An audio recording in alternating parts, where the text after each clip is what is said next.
Hi friends, welcome back to my channel. Appam Rajan Babu Murari തന്ത്രിയല്ല, ഒന്നുമല്ല. പക്ഷെ പുള്ളി എടുത്തിട്ട അണിഞ്ഞ ഒരു വേഷമാണ്. ആദ്യം ഓട്ടോറിക്ഷക്കാരനൊക്കെ ആയിരുന്നു. വാണിഭവും തരികടകൾ സകല തരികടയും ചെയ്ത് അവസാനം വിദേശത്ത് പോയി തിരിച്ചു വന്നു. പിന്നെ അങ്ങനെയുള്ളവർ ചെയ്യുന്ന ഈ അന്ധവിശ്വാസത്തിന്റെ ഇത് ഞാൻ ഇന്നാളെ ചെയ്തൊരു വീഡിയോയിലും പറഞ്ഞില്ലേ, നമ്മുടെ കേരളത്തിലിപ്പോൾ കുട്ടിച്ചാത്തൻ എന്നും പറഞ്ഞ ഒരു പരിപാടിയുണ്ട്. നമ്മൾ ഇന്നാളെ കേട്ടാണല്ലോ ഒരു അമ്പലത്തിന്റെ അഴിമതിയും സ്വത്ത് തർക്കമൊക്കെ.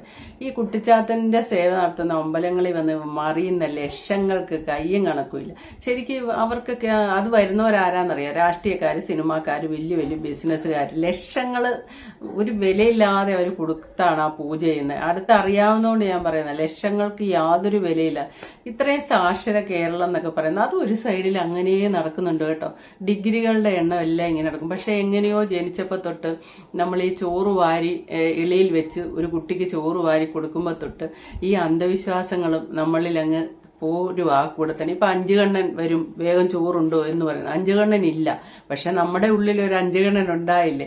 അതേപോലെയാണ് എല്ലാ മതത്തിലും ഉണ്ട് ഇങ്ങനെ അന്ധവിശ്വാസം. അതൊരു പരിധി വിട്ട് കൂടി നമ്മൾ പേപ്പറിലെല്ലാം ഓരോ പെൺകുട്ടികളെ ഓരോന്ന് ചെയ്തതായിട്ടെല്ലാം വായിക്കുന്നുണ്ട്. വായിക്കുമ്പോൾ നമ്മൾ അപ്പം തന്നെ അവരെ പറയും, ഇങ്ങനെ വിവരമില്ലാത്ത തള്ളേം തദ്ദേ നടക്കുക എങ്ങനെയൊക്കെ പറയും. പക്ഷെ പിന്നെയും അധികം താമസിക്കാതെ ഇങ്ങനെ ഒരു വാർത്ത കേൾക്കും. അപ്പൊ ഇപ്പോഴത്തെ ഈ റീൽസ് താരം പൂജാരി എന്തൊക്കെയാ ചെയ്തെന്ന് നാട്ടുകാർ പറയുന്ന കേൾക്കാം.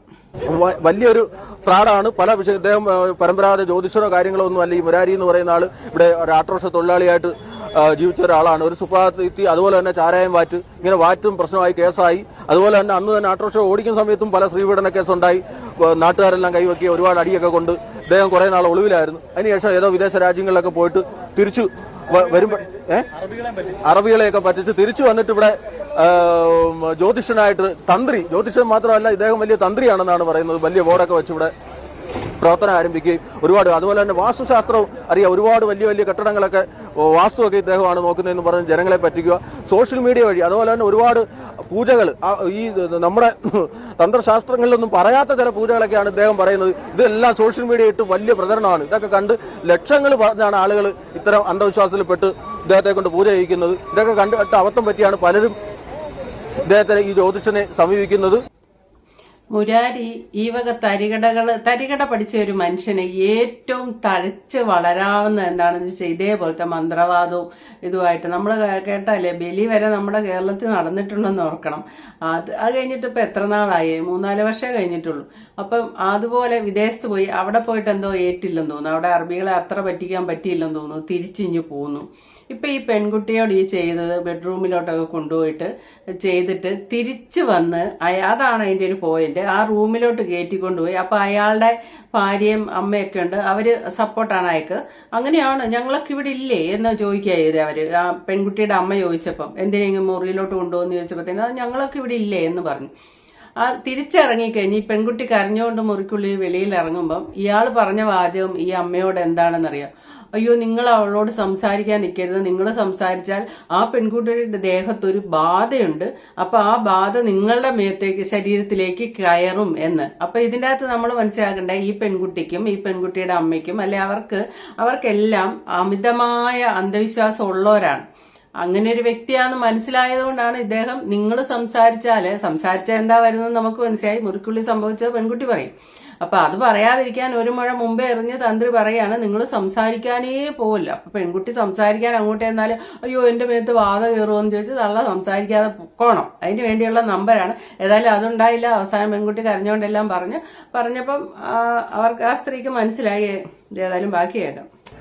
ഈ മുരാരി തന്ത്രിയുടെ വീട്ടിനുള്ളിലെ ദൃശ്യങ്ങളാണ്. ആ വീട്ടിനുള്ളിലെ ദുരൂഹതകൾ, ഇയാളുടെ കഴിഞ്ഞകാല പ്രവർത്തനങ്ങൾ, മുമ്പുണ്ടായിരുന്ന ആക്ഷേപങ്ങളൊക്കെ എന്തായാലും ഈ സംഭവത്തോടു കൂടി കൂടുതൽ അന്വേഷണത്തിന് മുന്നിലേക്ക് വരികയാണ്. എന്തായാലും ഇപ്പോൾ ദൃശ്യമാവുന്നത് ആ വീട്ടിനുള്ളിലെ ചില ദൃശ്യങ്ങളാണ്.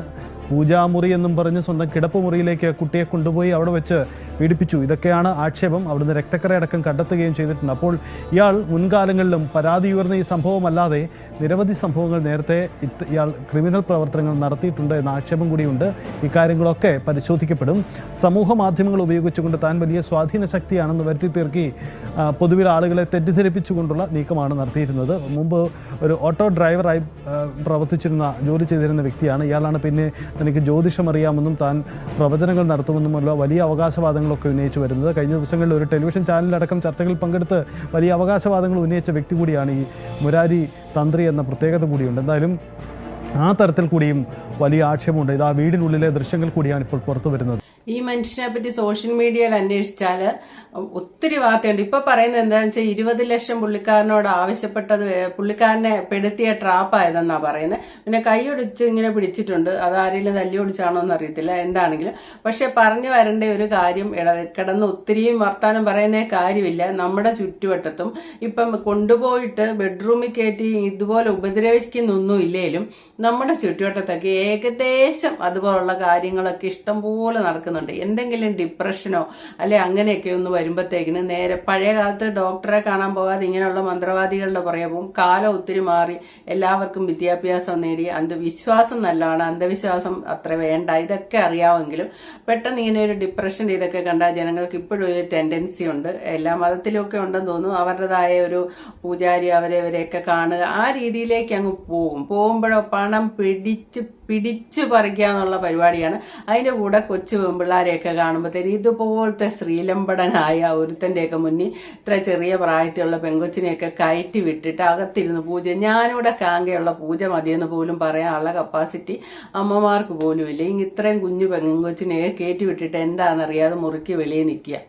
എന്താ അധികം പറയണ്ട. അവർക്കൊക്കെ നിങ്ങൾ അന്വേഷിച്ചു നല്ല വിദ്യാഭ്യാസമുള്ള ആൾക്കാരായിരിക്കും. പക്ഷെ എന്തുകൊണ്ടോ അന്ധവിശ്വാസം ബ്ലഡിൽ അലിഞ്ഞു പോയിട്ടുണ്ട്. പക്ഷെ അതൊക്കെ നമ്മുടെ ഇങ്ങനെ പൈതൃകമായിട്ട് നമ്മുടെ കൂടെ പോകുന്ന കുറെ കാര്യങ്ങളാണ്. നമ്മുടെ ബ്ലഡിൽ അലിഞ്ഞു പോകുന്ന കുറെ, ചിലർക്ക് ഏറ്റക്കുറച്ചിലുണ്ടെന്നേ ഉള്ളൂ. പക്ഷെ 100 കേസ് പേപ്പറിലൊക്കെ വന്ന് നമ്മൾ കാണുന്നതാണ്. ഇനിയുള്ള ആപത്തുകളിലൊക്കെ ചെന്ന് ഞാൻ ഇപ്പം നുള്ളി എടുത്തേക്കാന്ന് പറഞ്ഞ് കുറെ മന്ത്രവാദികൾ ഇങ്ങനെ വരും. അല്ലെ വീട്ടില് സത്യം പറഞ്ഞാൽ ഞങ്ങളുടെ ഹിന്ദുക്കളിൽ ജ്യോത്സ്യന്മാർ ചെയ്യുന്നവർ, ചില ജ്യോത്സ്യന്മാർ ചെയ്യുന്ന എങ്ങനെയാന്ന് വെച്ചാൽ വീട്ടിൽ സാമ്പത്തികം ഇല്ലാതെ വിഷമിച്ച് വളരെ ബുദ്ധിമുട്ടി ഒരു ജ്യോത്സ്യനെ കാണാനൊന്നും നമ്മൾ പോകുക ആണെങ്കിൽ ആ ജ്യോത്സ്യൻ കിലോമീറ്റർ നീളത്തിലുള്ള പോലത്തെ വലിയൊരു ലിസ്റ്റ് ഇങ്ങോട്ട് എഴുതിത്തരും. ആ ലിസ്റ്റ് മുഴുവൻ അമ്പലത്തിൽ ആ പൂജ മുഴുവൻ ചെയ്തോളാൻ പറയും.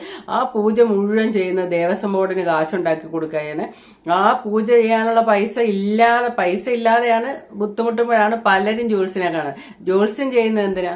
മനസ്സൊരു ദൈവത്തെ കണ്ട് പ്രാർത്ഥിച്ചാൽ പോരെ. അതിന് പകരം അങ്ങോട്ട് ദേവസ്വം ബോർഡിന് നമ്മുടെ കയ്യിലിരിക്കുന്ന ബാക്കി കാശൂടെ അങ്ങ് കൊണ്ടു കൊടുക്കുന്ന കൂട്ട് 10,000 വരുന്ന പൂജ അങ്ങ് പറയുക ചെയ്യുന്നത്. ഇവർക്കൊന്നും ഒരു മനസാക്ഷിയില്ല. അത്രമേൽ നമുക്ക് നമ്മുടെ മനസ്സിന് ഒരാളെ, ഇന്നത്തെ കാലത്ത് അണുകുടുംബമൊക്കെ ആയതുകൊണ്ട് ആരെയും വിശ്വസിച്ച് നമുക്കൊന്നും പറയാൻ പറ്റത്തില്ല. അത് നമുക്ക് പാരയായിട്ട് തിരിച്ചു വരും. അതുകൊണ്ട് നമ്മുടെ മനസ്സിലെ വിഷമങ്ങളൊക്കെ നമുക്ക് എവിടെയെങ്കിലും ഒന്ന് ഇറക്കി വെക്കേണ്ടതുണ്ടെങ്കിൽ ദൈവത്തിന്റെ മുന്നിൽ പോയി നിന്നാണെങ്കിലും എവിടെയാണെങ്കിലും, ജാതി മതം ഒന്നുമല്ല, ദൈവത്തിനെ വിശ്വസിച്ച് അതിന്റെ മുന്നിൽ നമ്മൾ കരഞ്ഞു പ്രാർത്ഥിക്കുന്ന പോലെ മനസ്സിലെ സങ്കടങ്ങൾ പറയുമ്പോൾ നമ്മുടെ മനസ്സ് ശാന്തമാകും. ചിലപ്പോൾ അതിൽ നിന്ന് നെഗറ്റീവ് മാറി നമുക്കൊരു പോസിറ്റീവ് ചിന്ത വന്ന് നമുക്കൊരു എനർജി വന്ന് നമ്മൾ ബാക്കി നമ്മുടെ വിശ്വാസവും നമ്മളെ രക്ഷിക്കുന്നു പറഞ്ഞാൽ നമുക്കത് നല്ല കാര്യമായിട്ട് സംഭവിക്കാം. അല്ലാതെ ഇങ്ങനെ പൂജ ദേവസ്വം ബോർഡിന് ചെയ്ത് കൊടുത്തിട്ട് ഹിന്ദുക്കളെല്ലാം അമ്പലങ്ങളിൽ പോയി നല്ല പൂജയാണ് ചെയ്യുന്നത്. ഓരോ ദശാകാലത്തിന് ഇന്ന പൂജ ചെയ്തോ എന്നൊക്കെ പറഞ്ഞ് അങ്ങ് കാശാക്കുന്നുണ്ട്. അമിതമായ കേരളത്തിലുള്ള എല്ലാവർക്കും അമിത അന്ധവിശ്വാസമുണ്ട്. പിന്നെ ചിലരൊക്കെ ഇത്രയും വലിയ മണ്ടത്തരത്തിലേക്ക് ചെന്നെത്തുന്നുള്ളൂ. എന്നാലും അത്യാവശ്യം മണ്ടത്തരമാണ് നമ്മളുടെ എല്ലാം കയ്യിലുള്ളതെന്ന് ഞാൻ പറയത്തുള്ളൂ. Okay, thank you for watching. അടുത്ത വീഡിയോ കാണാം.